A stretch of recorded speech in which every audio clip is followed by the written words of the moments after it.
Alright, hey, so let's talk a little bit about declensions, or excuse me, cases, and what they're doing. So for nominative, when you see a nominative, you're usually going to be looking at the subject.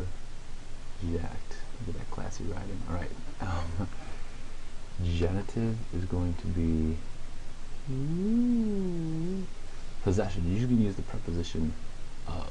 So just think, when you see something that's genitive, just think of.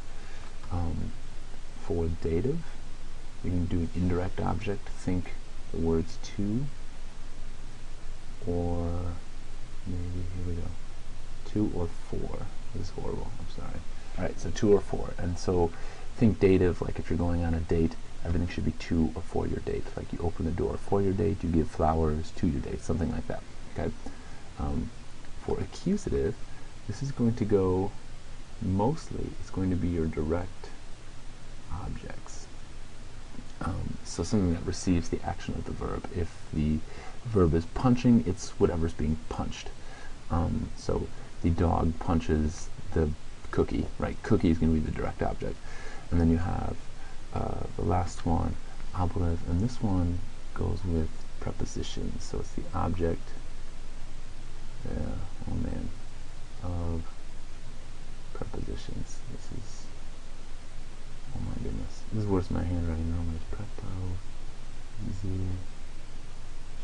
Alright, so writing on a tablet does not agree with me. Okay, very good. So let's go over here and look at some sentences. So here, whenever you translate, you should always start with the verb. So we're going to look here. Our verb ends in T, so we know our subject is going to be nominative, right? So we're looking at a nominative singular ending. And oh look, it's familia. So our subject is probably going to be this. So we can label this, if we can try and make it S, which is apparently possible for me. All right, let's just call that an S. Okay, so the family lives. Where does this family live? And you can always put brackets around prepositional phrases. Wink, wink, because then I don't need to worry about this right now. Right? This is prepositional phrases are background information. So the family lives. What family? The family. Oh, we have an AE, so this could be dative or it could be genitive. It's not nominative because then we have a plural verb. So it's got to be the family of the farmer. So it's going to be genitive, describing that. Dative, as we'll look down here, comes with verbs of giving, showing, or telling. So the family of the farmer lives. Where do they live? In Sicily. Okay. Let's look at the next one. Here we've got a plural linking verb, right? So any version of the verb to be, like is or are or am, that's called a linking verb. And so this is just going to be linking. Sunt is going to be linking this side with this side. So here we have the lands of Europe, right? They're both nominative plural. The lands of Europe are many. Excuse me, Europe is genitive. So lands of Europe are many. Does that make sense? Regina. So here we have, let's look here. So we've got a singular verb, okay?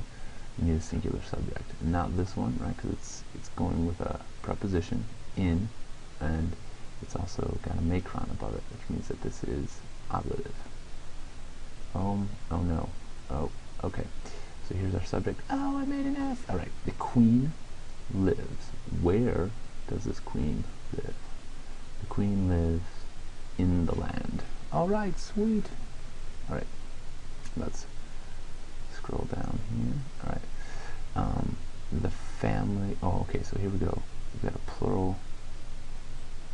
So we need a plural subject. Okay, it could be farmers, but probably not, because farmers is later on in the thing. We go, usually subject is toward the beginning. Here we've got an AE, so it's probably going to be the houses. So the houses carry. What do the houses carry? We need a direct object. Do we have an accusative in here with an AM? We do. The family. So the houses carry the family. What family? The family of the farmer, right? So here we have an AE. Could potentially be the subject, but it wouldn't make any sense to put the subject as close to the verb. It's very, very, very rare that you would ever see that. So we have a genitive talking about what family is. It's the family of the farmer. All right, let's talk about that classy dative. Okay, so if you remember, the dative is going to be the indirect. Oh man. Okay, dative is going to be the indirect object. You're going to use to or for. with it. So if we look here, start with our verb. We've got a T, so we know we're looking for a singular nominative. The poet. Okay, so the poet, what does the poet do? The poet shows. Alright, now verbs of giving. This is, come on, giving, showing, or telling. So any verb that means like to give something, or to show something, or to tell something. You have to give something to somebody. You have to show something to somebody. You have to tell something to somebody. And so whatever you're giving, showing, or telling, that's the direct object. But whoever you're giving or showing or telling it to, that is the dative, right? So I give the cookie to the student. To the student. Student is the indirect object. That would go in the dative. So if we look here, we've got poet is the subject. There's our verb. Here we've got an am ending that can only be